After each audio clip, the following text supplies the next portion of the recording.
Hello and good morning, everyone.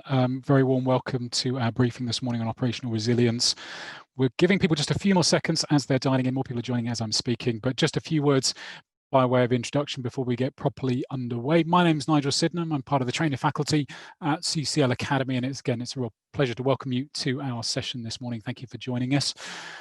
Just in terms of the logistics, many of you will be familiar with these types of sessions by now, but please, if you do have questions, please do use the Q&A function to enter those. That will mean they're captured, and we'll do our very best to get to those at the end of the session. If we can't, just because of time, and I appreciate we are quite tight on time this morning, we'll do our best to respond to questions offline. So if you have any questions as you go through at any point, please do feel able to enter those using the Q&A function. And as I say, we'll try to get to as many of those as we can.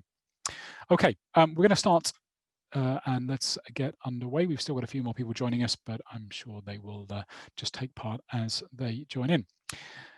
Well, as I said, welcome to our session this morning on operational resilience. It is very much intended as an introduction, an overview. In the time that we've got, we'll be just giving you really an overview of some of the key elements of this topic, but also just thinking about next steps. What do firms need to be doing as we move forward?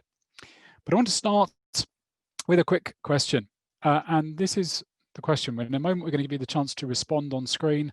But here's the question. How would you describe your firm's current approach to operational resilience? It is anonymous. It's really just intended to give us a snapshot. But if we could have that poll question up now, that would be great for everyone. Please do take a moment to submit your vote. It would be great, as I've said, just to get a snapshot across the group today of where people are with this as an issue. How would you describe your firm's current approach? We'll give people a moment or two just to respond if you haven't already. And then if people have been able to respond to that, if we could maybe share the results. Okay. Probably, as I'd expect from a fairly mixed group that we have, I think, on the briefing this morning, but most common answer, begun developing a framework. A few people saying they've got a very well-developed framework, others with obviously no knowledge or they haven't started considering this yet. So that's great if we can close that. Okay, so let's pick up then, first of all, with a definition. What is it? What do we mean by operational resilience, particularly for those of you for whom this is new? The ability of firms and the sector to prevent, adapt, respond to, recover and learn from operational disruption. So the key point being it's about how as firms and as a broader sector we prepare for and respond to disruption to the normal operation of our business. Now, if you've been following this, you'll know that both regulators, the PRA and FCA, together with the Bank of England, have been very focused on this over recent months. And particularly the FCA in its business plan emphasised the importance of this as an issue and the importance of firms assessing and enhancing their operational resilience. It makes reference to the consultation papers, which we're going to dip into in just a few moments. But also just making clear, we expect firms to take ownership of their operational resilience and to prioritise plans and investments based on their public interest impact. So whether you are solely regulated by the FCA or whether regulated by both FCA and PRA, clearly for the regulators, this is increasingly becoming a priority. Again, one of the things that some people, I think, are slightly surprised by, this predates significantly the COVID-19 pandemic. Now, of course, it's the pandemic and all of the effects of that have brought this into sharper relief, but it's not something that is a response to the pandemic, in other words. It is something which predates that by some way. So what are we going to consider over the time that we have? Really four things I want us just to briefly touch on. Firstly, the relationship with operational risk. Clearly, just by in terms of terminology, clearly an overlap. So we're going to think about the relationship between operational resilience and operational risk. What firms need to do, we're going to outline that. The regulatory goals, what is it that the regulators are seeking to achieve? And then lastly, next steps, where do we go from here, regardless of where you are? And again, that was part of the reason for the snapshot. For some of you, you're in the early stages of this. For others of you, this is not something you've considered yet. Where are we going next?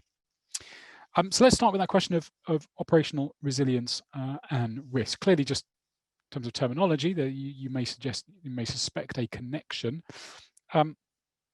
Megan Butler, in a speech back in December 2019, around the time the consultation papers were released, actually gave a really interesting introduction to this as an issue. And if this topic is new to you, her speech is one of the most accessible kind of introductions to it. But she says this: operational risk is, as the name suggests, a risk. Its management is a process which results in acceptance, mitigation, or avoidance of risk. In risk management, you can assume harm will occur and still be comfortable, so long as you're able to stay within your agreed risk appetite. So as I'm sure most, if not all of you, are already familiar, of course, operational risk then, this process of identifying, assessing, managing, mitigating those operational risk exposures and in the context of a risk appetite. However, by contrast, operational resilience is an outcome. So it's something we're seeking to achieve rather than something an exposure that we're seeking to measure or to manage. And that point about the connection between operational resilience and operational risk is, again, it's reflected in the consultation paper that came out from the BCBS, the Basel Committee.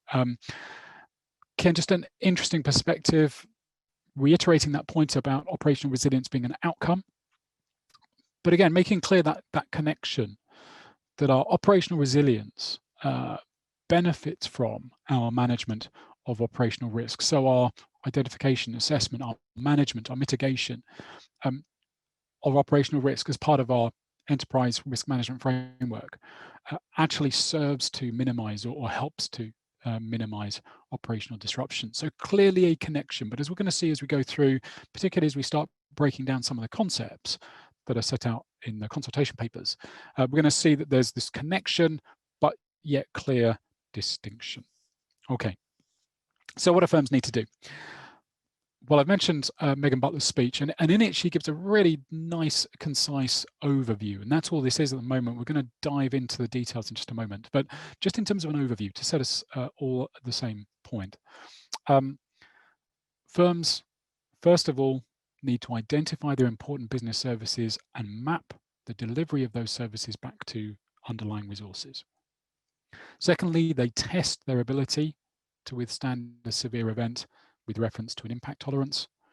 And then thirdly, they use those results to identify resilience gaps and make investment choices. Now, as I've said, in just a moment, we're going to actually unpack those concepts because there are some quite significant details embedded there. But that's hopefully just given us a sense of this overall process, this outline of what it is that we are seeking to achieve. Just before we dive into the details, though, we just need to be clear on which firms we are talking about, or rather the impact on those firms. And if you've read the consultation papers, if this is an area you're already familiar with, you'll know there is significant difference in terms of the way these impact on firms. So for those of you who are dual regulated, you're regulated by both the PRA and the FCA, primarily because you're either a bank or an insurance company. You are subject to both the PRA and the FCA's rules on operational resilience.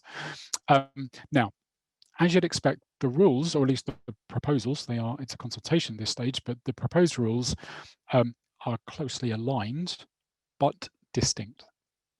So, and it's something that's acknowledged in the consultation papers. It is something just to be aware of, though, that if you're in that category, you are going to need to have an eye on each and be just mindful of why the two differ.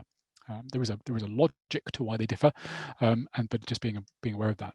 If you're solo regulated, so if you're anyone other than a bank or insurance company, if you're solely regulated by the FCA, there's one further distinction to make. If you're an enhanced SM&CR firm, and I won't repeat the criteria for that, but broadly, if you're one of the top 1% of solo regulated firms in terms of size or impact, you hopefully will already be aware you're an enhanced senior managers and certification regime? If so, you are then subject to FCA rules on operational resilience. If you're not, if you're anyone else, there are no specific obligations relating to operational resilience. Now, I've chosen the word quite carefully when I've said specific. I think firms will need to be thinking about, for example, their obligations under the Principles for Businesses, their obligations under CISC and others.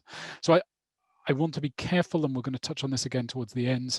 I certainly wouldn't say to you, well, this is something you can simply ignore or not be concerned with, but you are not, under the current proposals, subject to specific obligations in relation to operational resilience in the same way that other firms are.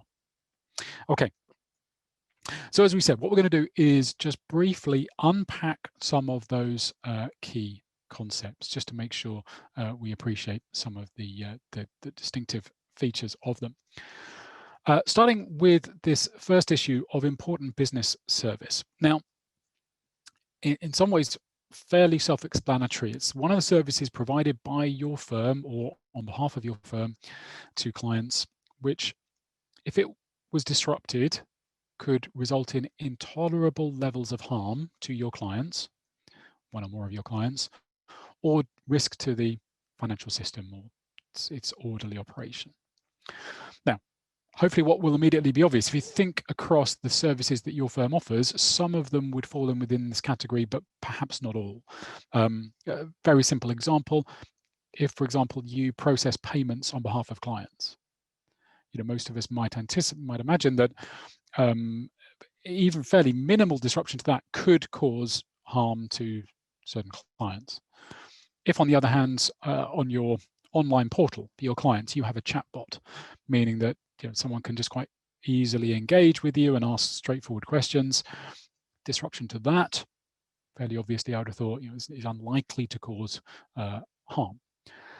So in other words, we're saying that the services you provide to clients, if we think of them as a spectrum, some of them will potentially be in that category where disruption to them have that potential to cause harm or risk to the financial system, and then there will be a spread towards those that don't. Perhaps unsurprising for those that know how the regulator works, the FCA is not proposing to produce some sort of taxonomy, which is going to mean, okay, I simply look up on the list, do I do these things? Feedback from the industry has been, and again, it's perhaps not surprising, that firms are best placed to do this. And again, I've said it's not surprising because certainly if you're familiar with the FCA's approach to issues like conduct risk, for example, you'll recognize that as a kind of MO of the FCA in terms of its tendency to want to give firms responsibility for those as an issue. That's not to say, though, that there is no further guidance. There is, if you work through the consultation papers, hopefully it should become clearer. Just a couple of quick points I've pulled out from there. For example, it should be clearly identifiable as a service. It's not a package or basket of services. So a simple example of that, if let's assume you offer wealth management for clients. I would suspect that your wealth management, if we actually pulled it apart a little bit, is made up of a number of services. It's not one single service. So I think, again, it's just thinking carefully when we talk about services, it's not necessarily how it's presented to clients or how you market it, whatever. It's actually thinking carefully about what the component elements are. Secondly, you should be able to identify the users of the service. Hopefully, I think that's a more straightforward one, but it clearly is important that you're very clear on who's using the service, because otherwise it's very difficult to quantify in any way the potential disruption. Okay. So you've identified your important business services, stage one. Secondly, what are you doing? You're then mapping is the term the regulators are using. Essentially, that's identifying, it's documenting the resources that underpin that. And resources there is being used in this very broad term. So your people, your processes, your technology, your facilities, the information you need. Anything you need, in other words, to deliver that important business service. Now, just importantly here, two things just to pick up on. Firstly, it includes those which are internal to the firm, And so, of course, you may be looking at your own services, your processes, your people, systems rather, I should have said, processes and people, and thinking about the risk of disruption to them. Of course, it's also applying to anything which is outsourced or provided by third parties. Now, just one observation there, I won't dwell on it. I'm sure many of you are familiar with this point. But in my experience working with clients, one of the issues I found repeatedly is when firms are outsourcing, but to a group company, a subsidiary, or even a parent company. And the real challenge there is very often, at least internally, they are not perceived as outsourcing arrangements. If the same group of companies is providing a service, it's not always perceived as outsourcing. I hope you are familiar already with the regulators' approach to this, which is pretty clear, but again, it comes out here, that if you're not doing it within your legal entity, in other words, within the specific authorized firm, then it's outsourcing, whether it's being done by an arm's length third party or a related entity. Now, the issues can be different. I've already sort of alluded to the fact that I think when it's sort of that internal outsourcing, that can throw up its own challenges. But do just be mindful of that distinction. Okay, so that's mapping. And then we come to a really crucial concept, and it's one particularly because it is quite distinct to how we might talk about, for example, operational risk. And it's the concept of impact tolerance. Impact tolerance is a measure of the maximum tolerable level of disruption to one of your important business services. Importantly, this is measured, it needs to be quantified. So, for example, we actually need to identify outcomes or metrics specifically. Now, that should include duration, but potentially will include other things as well. Very simple example. So go back to our payment processing. We might say we're processing payments for clients. The maximum tolerable level of disruption to that would be, and let's assume it's measured in hours, we might say 2 hours, 3 hours, whatever number of hours we think is appropriate. Of course, we might also be thinking about other factors there. So we might be saying, well, what percentage or proportion of payments are delayed? What type of clients are having payments delayed, etc. So there may well be other metrics, other kind of elements to this. But the focus is, what's the maximum level of disruption that would be tolerable? Now, coming back to our point about risk, how is this different to risk tolerance? This is a theme we're going to see all the way through over this session, that the focus here is on saying, okay, the risk has crystallized, the disruption has occurred. We'll see later, there's a reference to when, not if thinking. And so rather than focusing, as we might do in a risk context, on the likelihood, the impact, and quantifying that, actually the regulators have been quite clear that they don't want firms to get so caught up with that in this context. This is about assuming the risk has crystallized. And secondly, it's in relation to what you're setting it against. So obviously in risk, we're often thinking in the context of commercial or corporate objectives, revenue, profitability, etc. But here we're talking about the harm or disruption to the regulator's objectives. So consumer protection, for example, financial safety and soundness of your firm and of the wider market. So as we're thinking about harm, we're thinking about harm in that context as opposed to harm to us from a commercial perspective. And then lastly, just briefly, scenario testing. Many of you will be familiar with scenario testing in other contexts. Essentially what we're doing is we're testing whether we would breach our impact tolerance in the event of a severe but plausible disruption. In the event of a severe but plausible disruption. So the question is, look, we've got our important business services, we have this disruption, would we be able to resume it within our impact tolerance? Go back to my example of payments, that was, let's say, 2 hours. We've had a disruption, could we do that within the 2 hours? We then are thinking about, okay, is that acceptable? Is it acceptable that we're going to breach our impact tolerance in that context? And, again, the importance here is we are talking about scenario testing rather than stress testing a single element. So we might be thinking about, for example, Okay, it's not just that one of our resources, maybe our internal systems are down. It's that other third parties systems are down, or it may be that they're not just disrupted for an hour, they're disrupted for 6 hours. And so war gaming, as some people refer to it, in other words, we're looking at pushing this to destruction. At what point would we actually reach that level of intolerable harm? Just one final point on this before we move on. It's looking at failures both within our control and outside of them as well. Clearly, and the pandemic has been one of the clearest examples, I suppose, of this. We've seen situations that, in many ways, a large degree at least, are outside of firms' controls. Okay, so quick summary of where we've got to. We're identifying our important business services. We then map those services to the resources that are used to deliver them. We test that with reference to the impact tolerance we've set. We identify gaps and then invest to fill them. Just before we come to next steps and what we need to be doing, it's just worth perhaps just pausing for a moment to ask the question, what are the regulators seeking to achieve?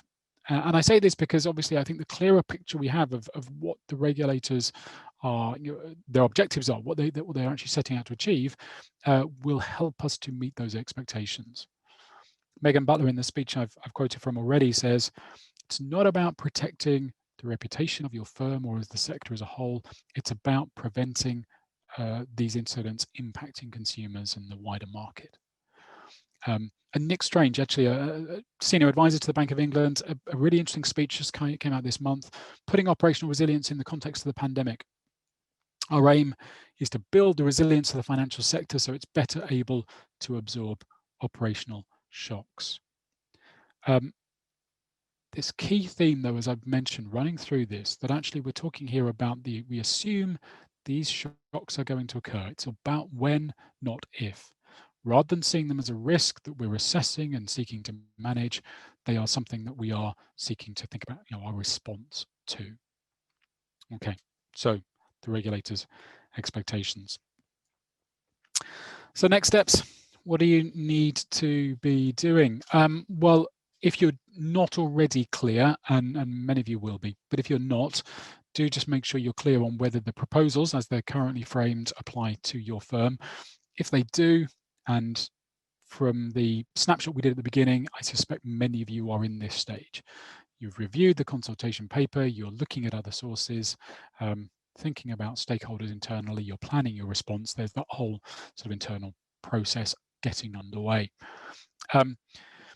If they don't apply to you, and if you're clear on that, if you're not an enhanced SMCR firm, if you're not dual regulated, I think I would certainly encourage you to consider whether there are benefits to you of addressing this as an issue. And that's something I would really recommend you discuss internally, you keep under review as well.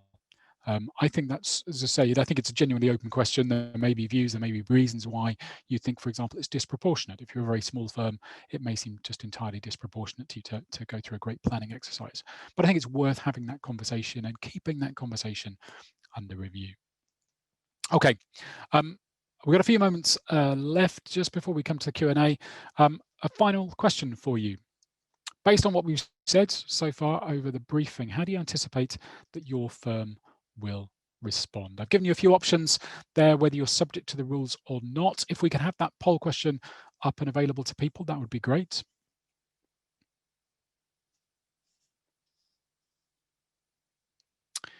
Give people a few moments, just respond. As many of you as possible, it would be great to see the responses that we're getting, again, just to get another snapshot on anticipated response. If people have been able to vote, let's just show the results of that. Are we able to share the results? Okay. Yeah, just interesting. The split there, roughly half and half between those who are subject to the rules and therefore are going to be planning to meet them. The other half of you maybe taking on board what I've been suggesting, but actually going to be addressing it despite not being subject to the rules. So if we can close that, that'd be great.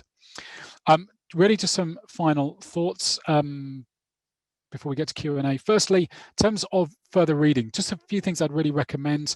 I've already mentioned the consultation papers. That first picture is of the joint forward. Again, it's a great starting point.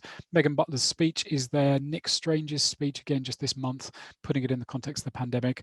On a slightly different note, there's an article, a piece by McKinsey, a briefing. One of my colleagues just pointed this out to me in the last couple of days. Just really interesting from a slightly different angle, not specific to financial services, but looking at this idea of resilience and agile resilience in particular. So if you kind of want a slightly different perspective on it, that's a really interesting read. If you need links to any of those, please just let us know. Just before the Q&A, just want to give you one more chance to respond, and it's on this, to give you the opportunity if you want to sign up for regulatory updates and more information from us. So if we can quickly just put that poll question up, that would be great. We'll give people a few moments to respond. It's just a great opportunity for you to sign up with us if you're not already. Other than that, I'm just pausing for a moment just to see if we have any questions coming in. At the moment, I'm not seeing any, so we'll give people just another moment or two. Okay, if we finish with a poll question, we can take that down. Just a final opportunity then. I appreciate time is nearly gone. Any questions from anyone? Do please use the Q&A function. That gives you the opportunity to enter your question. If you've got a question or an issue that you want to follow up with this offline, please, you're very welcome to get in touch. If you need links to any of the documents we've talked about, if there's anything you want to discuss, anything we can do to help, please, you're very welcome to get in touch with me, email or online. Just giving people a final moment or two. Doesn't look as though we have any questions coming in. Okay, great question. Okay, so just a question coming in, and we'll answer that one. About timelines. Well, this is one where it is under consultation still, and so again, we are waiting to see. I suspect, as we've seen with SMCR, there may be some delays to the timeline. The consultation period has been extended. So we're certainly going to be into 2021 and potentially beyond. I wouldn't see implementation of these rules as being imminent, simply because, as I say, just like many other things, we've seen delays in response to the pandemic. And so I suspect we will see the consultation having been delayed. I suspect we'll see implementation being delayed as well. So I think in terms of time, firms do have time, although I appreciate that for many firms, you're dealing with the issues as they're arising right now, as opposed to that slightly more strategic thinking that maybe is that is required here. Okay. Okay. Oh, great other question. Thank you. On tolerance findings that will be difficult to resolve, and I think this is going to be one of the interesting issues. It was a quote that I pulled up in one of the earlier slides, where I mentioned the fact boards are going to need to consider whether breaching their tolerance is acceptable, is justifiable. And the point I didn't perhaps fully expand on was this severe but plausible, which is going to be an interesting balance for firms. Clearly, we're looking at a significant disruption, something that's more than just marginal. It is going to be a significant disruption. However, it's still got to be plausible. Now, the reason I say it's going to be interesting dynamic is that if we go back to January of this year, imagine sitting with your board and thinking about severe but plausible disruptions. I don't imagine any of us would have thought about the scale or the type of disruption that we've seen over the last 6-7 months. So that's one issue, is establishing what are going to represent those severe but plausible disruptions. But I think just picking up on the specific point in the question, there will be points at which you say, okay, if this occurred, if this combination of situations occurred, then we would breach our impact tolerance. And the judgment for us then to make is, are we comfortable with that? Is that acceptable? Clearly, the more extreme the scenario is, the more you may feel actually we're able to get comfort that there is very little we could do to prevent that from happening. Okay, that was all of the questions that we've had come in. Thank you for those. Those were really good points to pick up on. As I've said, if you want to pick up with me on any of these points offline, you're very welcome to do that. Please do get in touch. I hope that has been a worthwhile session. I hope that's been a good use of your time, and do enjoy the rest of your day. Thank you ever so much, everyone. Thank you.